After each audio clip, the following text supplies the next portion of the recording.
आज हम लोग सेकेंडरी मेटाबोलाइट्स में फिनॉल के बायोसिंथेसिस को पढ़ेंगे। एक महत्वपूर्ण टॉपिक है, इससे कई सवाल आते हैं। तो सबसे पहले तो हम लोग जाने कि ये चीज क्या है, फिनॉल है क्या, फिनॉलिक है क्या। कहते हैं कि ये वो कंपाउंड्स होते हैं, they are secondary metabolites, secondary metabolites of plants,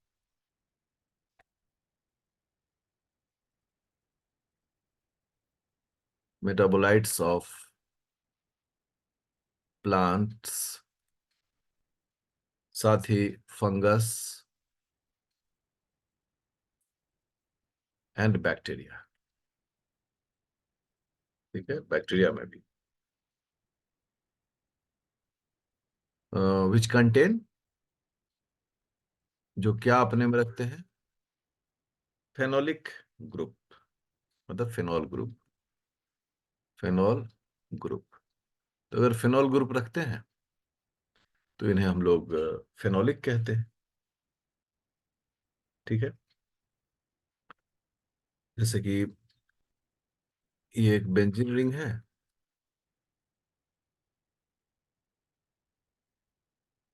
ये ग्रुप हो गया। अब जो सेकंड पॉइंट इसमें आता है वो आता है क्या कि ये इनका प्रॉपर्टी कैसा है। ये जो फिनॉल होते हैं, ये फिनोलिक्स होते हैं, फिनोलिक कंपाउंड्स। हाँ, ये सॉल्युबल होते हैं। किसमें सॉल्युबल होते हैं? सॉल्युबल इन, तो आता है ऑर्गेनिक सॉल्वेंट्स, ऑर्गेनिक सॉल्वेंट्स, साथ ही वाटर, वाटर में। और स्टार लगाते हैं, some of them may be insoluble. Mostly तो सॉल्युबल होते हैं, लेकिन कुछ इनसॉल्युबल भी हो सकते हैं। अब अगला इसमें जो विचार आता है, इनका काम क्या है, वो रोल क्या है, कि अब कुछ पॉपुलर एग्जांपल्स, ऐसे फिनोलिक के एग्जांपल्स अगर देखें हम लोग, अगर एग्जांपल्स देखें तो बहुत सारे पॉपुलर एग्जांपल्स हैं। जैसे कैफेइक एसिड, ठीक है, जैसे coumarin, lignin, flavone, flavones, anthocyanins, anthocyanin, ये सभी पॉपुलर एग्जाम्पल है इसके। टैनिन, ये सभी फेनोलिक कंपाउंड्स कहलाते हैं। अब अगला विषय आता है कि भाई इनका काम क्या है, रोल। अगर रोल को हम लोग समराइज करें तो सबसे पहले तो यही जानते हैं कि जितने भी सेकेंडरी मेटाबोलाइट्स बनते हैं, ये प्लांट्स को हर्बीवोर्स से बचाते हैं या पैथोजन से बचाते हैं। तो पहला जो मेजर वर्क है वो है protection, protection of plants, of plants against, किसके against? Against herbivores and pathogens, जो इनमें बीमारी पैदा करते हैं, इन दोनों के खिलाफ इनको बचाता है। दूसरा, ये पॉलिनेटर को अट्रैक्ट करते हैं, अट्रैक्टेंट है, अट्रैक्टेंट मतलब अट्रैक्ट किसको करते हैं? पॉलिनेटर्स को, अट्रैक्ट पॉलिनेटर्स। जैसे इंसेक्ट्स हैं, उनको बुलाएंगे और बुलाकर पॉलिनेशन कंडक्ट करवाएंगे। तीसरा होता है dispersal of fruit, dispersal of fruit, fruit पौधे से टूटेंगे, उसके बाद इसी फेनोलिक नेचर के कारण उसको अलग अलग जगहों पर जीव जंतु लेके चले जाते हैं। चौथा पॉइंट है एब्जॉर्ब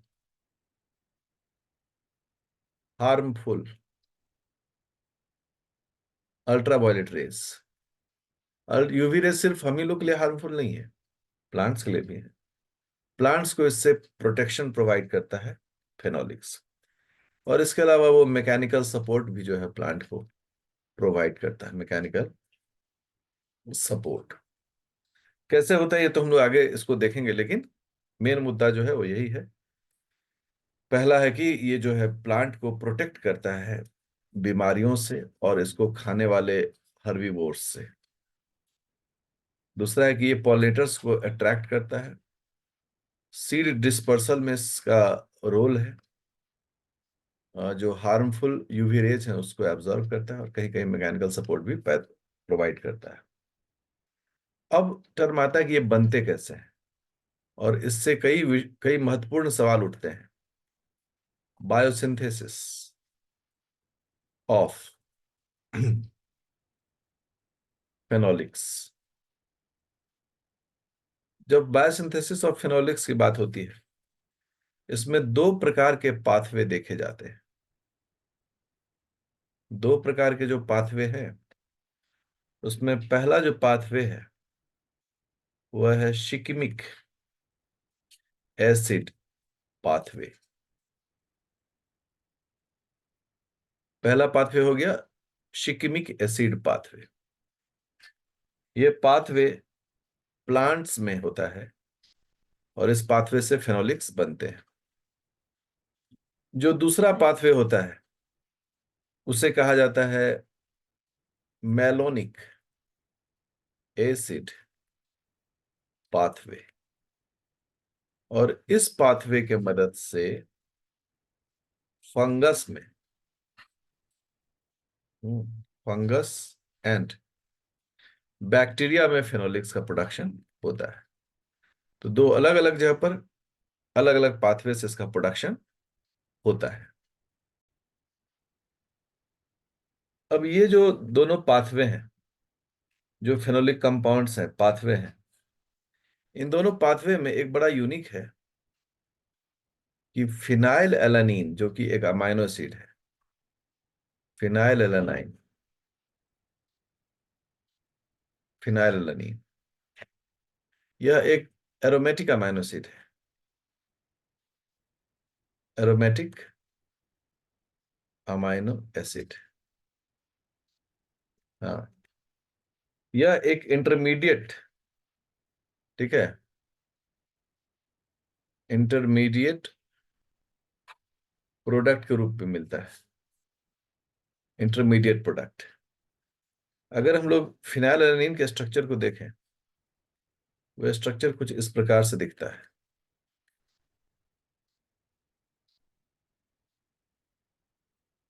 CH2, और यहां पर एक बेंजीन ग्रुप है। ये फिनाइल का स्ट्रक्चर होता है। और ये एक इंटरमीडिएट प्रोडक्ट है किसका? Biosynthesis of phenolics. तो इसको हम लोग देखेंगे कि कैसे ये काम होता है, कैसे बायोसिंथेसिस में इस प्रकार से ये पार्टिसिपेट करता है। जब भी कोई बायोसिंथेसिस की बातें होती हैं तो उसमें कई तरह की बातें, जैसे रॉ मटेरियल। रॉ मटेरियल्स कहाँ से आएगा?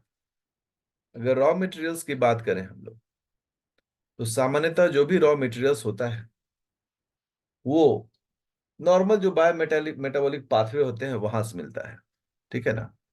इसको हम लोग कहते हैं products of glycolysis, glycolysis and pentose phosphate pathway. Pentose phosphate pathway, मतलब सोचिए कहीं भी बाहर से नहीं मंगवाना है, जो पाथवे चल रहा है उसी पाथवे से इसको, मतलब इसके प्रोडक्ट को यूज करके ये काम करना है। ग्लाइकोलिसिस, जिसे हम लोग EMP पाथवे कहते हैं, और पेंटोज फॉस्फेट पाथवे को ट्रिपल पी कहते हैं। तो ये जो पाथवे हैं, इन्हीं से मटेरियल निकाल कर यह इस काम को करता है। ठीक है, चलिए ठीक है। ग्लाइकोलिसिस से कौन सा प्रोडक्ट होता है जिसको कि ये उपयोग करता है बनाने में? उसका नाम होता है 3 फॉस्फोग्लिसरेट। 3 फॉस्फोग्लिसरेट का उपयोग करता है, हम सब लोग इसे पढ़े हुए हैं। शॉर्ट फॉर्म में से लोग 3 PGA कहते हैं। और पेंटोज फॉस्फेट पाथवे से कौन सा प्रोडक्ट को ये इसके लिए रॉ मटेरियल के उपयोग किया जाता है? उसका नाम होता है इराथ्रोज। इराथ्रोज 4 फॉस्फेट। ये भी हम लोग देखें कि किस प्रकार के कंपाउंड से मिलकर ये फिनोलिक कंपाउंड जो होते हैं उनका निर्माण होता है। जब इस तरह का रिएक्शन होता है तो 2 इंपॉर्टेंट सिग्निफिकेंट एंजाइम्स हैं इसमें। 2 सिग्निफिकेंट एंजाइम्स, ये दो जो सिग्निफिकेंट एंजाइम्स हैं बड़े महत्वपूर्ण हैं। इनसे कई सवाल उठते हैं। पहला है phenylalanine. Phenylalanine ammonia lyase, lyase इसे शॉर्ट फॉर्म में पाल कहा जाता है, PAL। दूसरा जो एंजाइम है उसका नाम है कैल्कोने सिंथेज। कैल्कोने सिंथेज को शॉर्ट फॉर्म में CHS कहा जाता है, CH&S। अगर आप इनके नाम के महत्व को देखें तो बहुत सिग्निफिकेंट है। फिनाइलएलानीन तो सबस्ट्रेट हो गया, ये सबस्ट्रेट हो गया।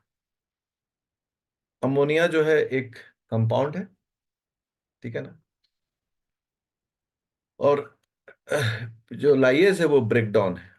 लाइज लाइज मतलब होता है, लाइसिस मतलब होता है ब्रेक डाउन एंजाइम। तो अमोनिया को ब्रेक डाउन किससे? फिनाइलएलानीन से करने वाला एंजाइम है। फिनाइलएलानीन से अमोनिया को निकालेगा, ये एंजाइम का काम है। और कैल्कोने में ये सबस्ट्रेट है, कैल्कोने सबस्ट्रेट। और ये सिंथेसिस है, सिंथेसिस से बना।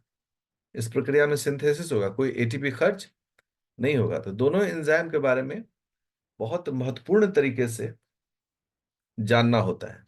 और इन एंजाइम के प्रॉपर्टी से भी सवाल उठाया जाता है। जैसे मैंने चर्चा यहां पर किया कि जो फिनाइल एलानीन अमोनिया लाइएज है, पाल, बड़ा सिग्निफिकेंट एंजाइम है। क्योंकि ये किसको कैटलाइज करता है? कैटलाइजेस deamination, deamination of phenyl alanine. ठीक है, सो बड़ा यूनिक एंजाइम है ये जब भी काम करेगा तो फिनाइल एलानीन, इससे ये क्या निकालेगा? अमोनिया को। और जो इसका प्रोडक्ट बनता है उसका नाम होता है trans cinnamic acid. Trans cinnamic acid.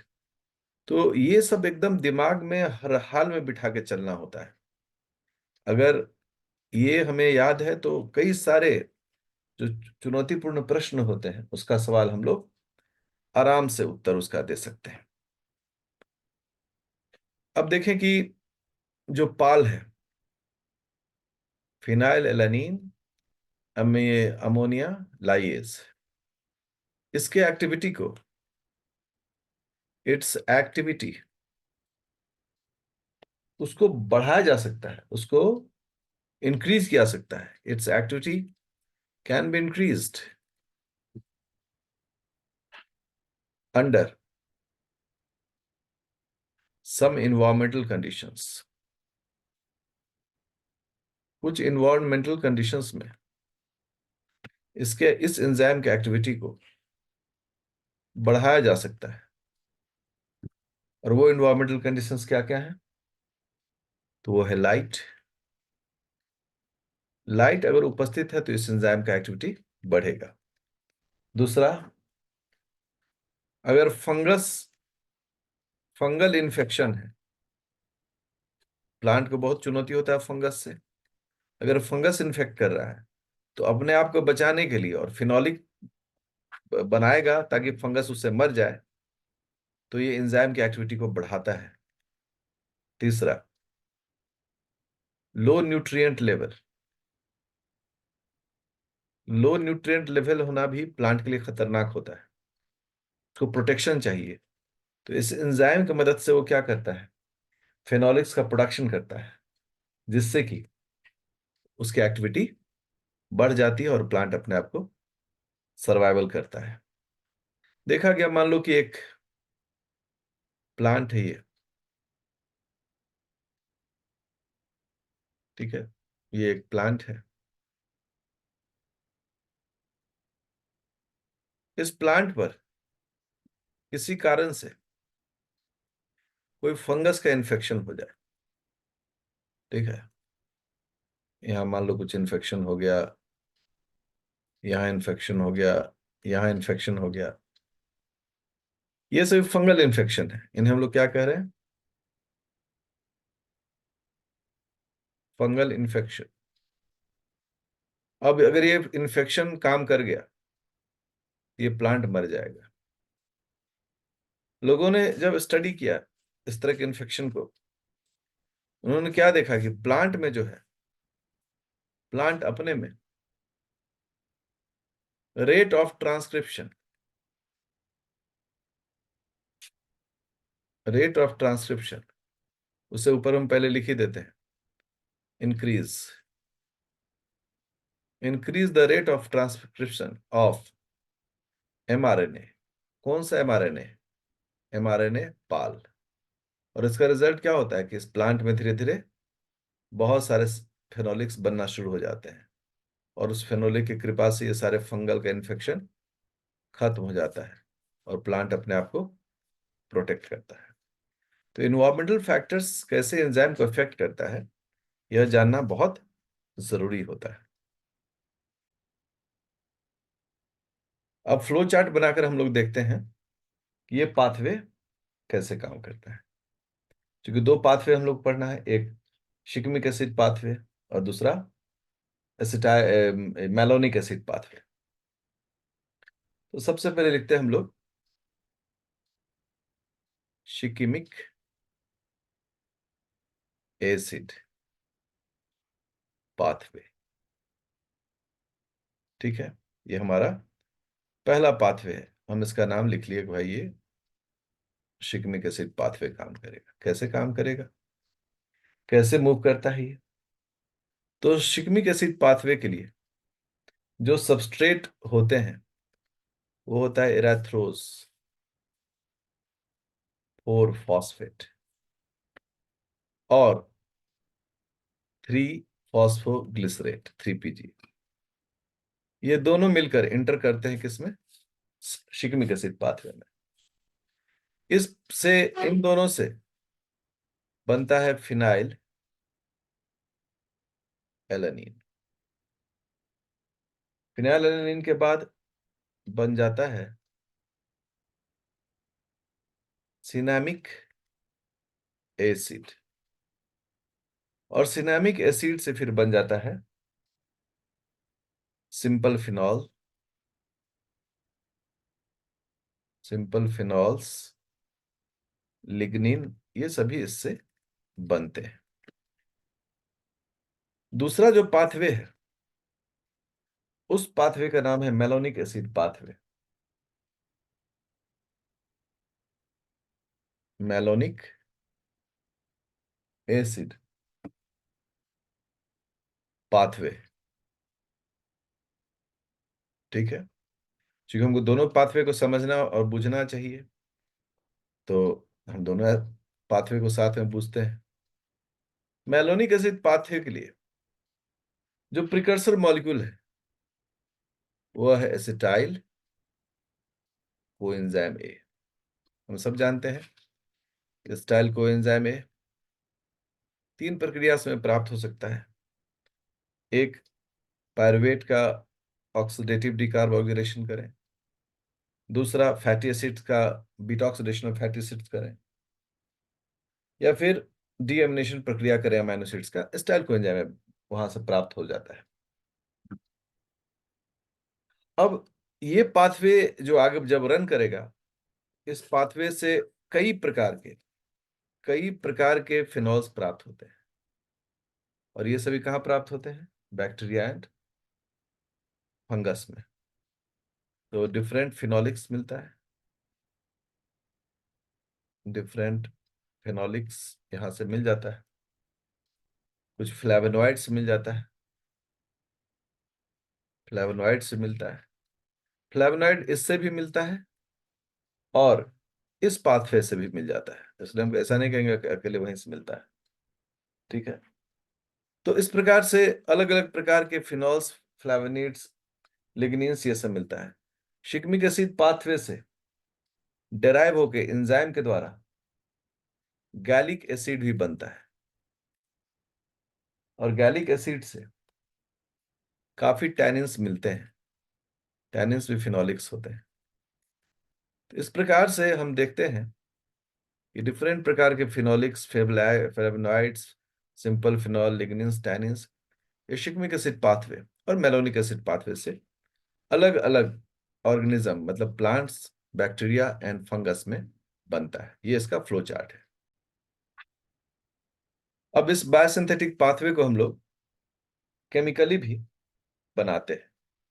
ये फिनाइलएलनिन अमाइनो एसिड है जो शिकमिक एसिड में एक इंटरमीडिएट प्रोडक्ट रूप में मिलता है। अब यहां पर एक एंजाइम काम करता है, जिस एंजाइम का नाम है पाल, फिनाइलएलनिन अमोनिया लाइएज। ये यहां पर काम करता है और इसके कारण क्या होता है कि यहां से अमोनिया बाहर निकल जाता है। ठीक है ना, मतलब ये जो ग्रुप है, ये टारगेट ग्रुप है, टूटकर बाहर निकल जाता है। जब बाहर निकल जाता है तो जो कंपाउंड बनता है वो कंपाउंड कैसा दिखता है? यदि उसको हम देखें तो ये बेंजीन ग्रुप है, ये CH double bond, CH COO। अब हम H डाल देते हैं, अब हम इसको एसिडिक बना देते हैं। ठीक है। अब इसका नाम हो जाता है ट्रांस। अब देखो, ट्रांस लिखने का जो यहाँ पर है ना, कि ट्रांस हम क्यों लिखते हैं, तो ट्रांस मतलब है चूंकि यहाँ पर डबल बॉन्ड है ना। अब देखो, मैं कोशिश करता हूँ ट्रांस को, मतलब कोशिश क्या, बिल्कुल आपको बता ही देता हूँ कि क्यों ट्रांस कहते हैं इसको। यहाँ कार्बन है, इसका अगर ये हाइड्रोजन इस साइड है तो इसका हाइड्रोजन इस साइड, इसको ट्रांस कॉन्फ़िगरेशन कहते हैं। इसको हम लोग ट्रांस कॉन्फ़िगरेशन कहते हैं। इसलिए इस कंपाउंड का नाम हो जाता है ट्रांस, ट्रांस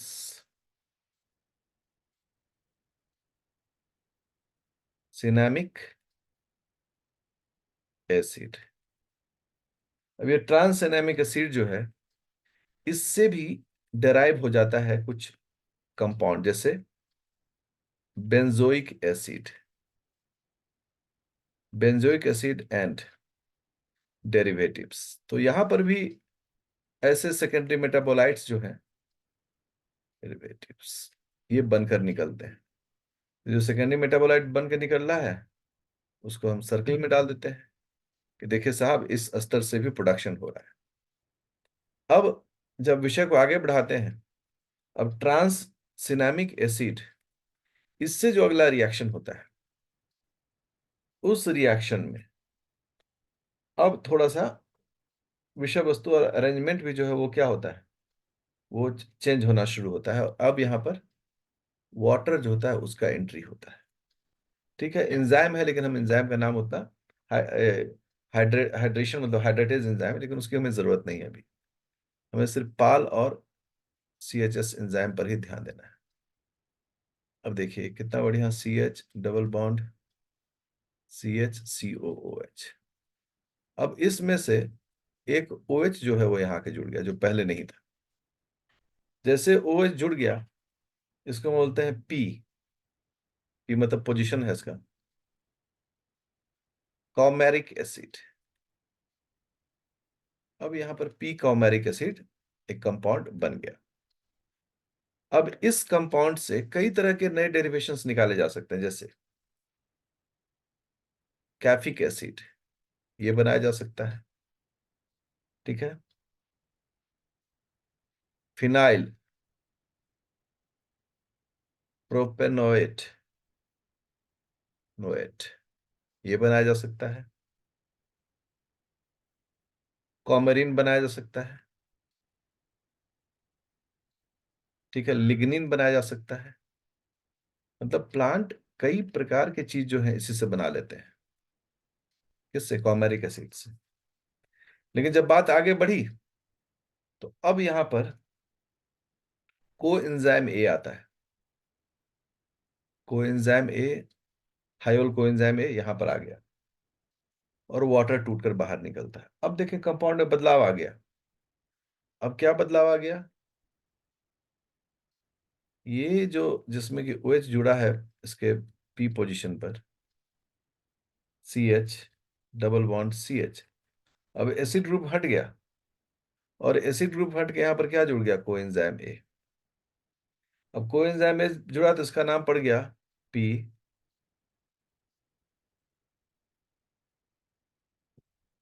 कॉमेरॉयल, वो एंजाइम ए इसका नाम पड़ गया। इससे भी लिग्निन बन जाएगा। मतलब स्टेप से भी बीच बीच से अलग अलग डेरिवेशंस हम लोग देखते हैं। अब ये जो पी कॉमोराइल ये है, इसमें अब साथ में अब देखिए क्या है कि कुछ जोड़ना है। तो क्या जुड़ता है इसके साथ? मेलोनाइल को एंजाइम ए, मेलोनिक एसिड्स होता है। और यहां पर हमें एंजाइम की जरूरत पड़ती है जिस एंजाइम का नाम है कैलोनेट, कैलोनेट सिंथेज।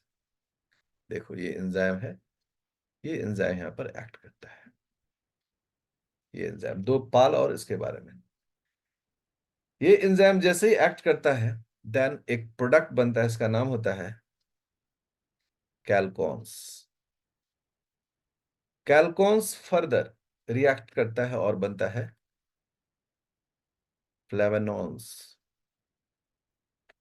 इस फ, इस फैब ये फ्लेवेनोन से कई प्रकार के प्रोडक्ट्स बनते हैं, लाइक फ्लैवोन्स, लाइक आइसोफ्लैवोन्स,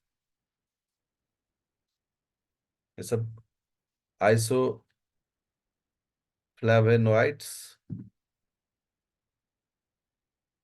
सो आप देखें कई प्रकार के कंपाउंड्स ये बनाता है फ्लैवोन्स। इस फ्लैवोन से भी डाइहाइड्रो फ्लैवेनोल्स बनते हैं। इस डाइहाइड्रो फ्लैवेनोल से भी डराइव होता है, क्या क्या डराइव होता है? एंथोसाइनिन, एंथोसाइनिन इससे बन जाते हैं। टैनिन बन जाते हैं। इस प्रकार से यह पूरा जो रिएक्शन है वो रन करता है। इसके स्टेप्स को भी ध्यान देना चाहिए, इसके दो मुख्य एंजाइम उसको भी ध्यान देना चाहिए, और किससे क्या बनता है उसको भी ध्यान देना चाहिए। जैसे कैल्कोन है, कैल्कोन का अगर हम स्ट्रक्चर देखें तो अब चूंकि मैं नहीं चाहता हूं कि आप बहुत ज्यादा स्ट्रक्चर के इसमें पढ़ें, आप अगर ध्यान दें तो स्ट्रक्चर ये बन जाएगा आराम से। लेकिन अगर आप देखना चाहें तो आप देखें इसको कैसे स्ट्रक्चर्स दिखते हैं। OH हो गया, फिर यहां से एक चेन स्ट्रक्चर मूव किया और फिर ये आप देखें बनकर तैयार। इसको हम लोग बोलते हैं कैल्कोन। ये स्ट्रक्चर सब भी हमें याद रखना चाहिए दिमाग में। ये एक प्रकार से इसका बायोसिंथेसिस अभी हम लोग ने देखा है। नेक्स्ट लेक्चर में हम लोग अब इसके प्रोडक्ट्स और उसकी उसके क्या काम है, कैसे वो काम करता है, इसको हम लोग देखेंगे और सीखेंगे नेक्स्ट लेक्चर में।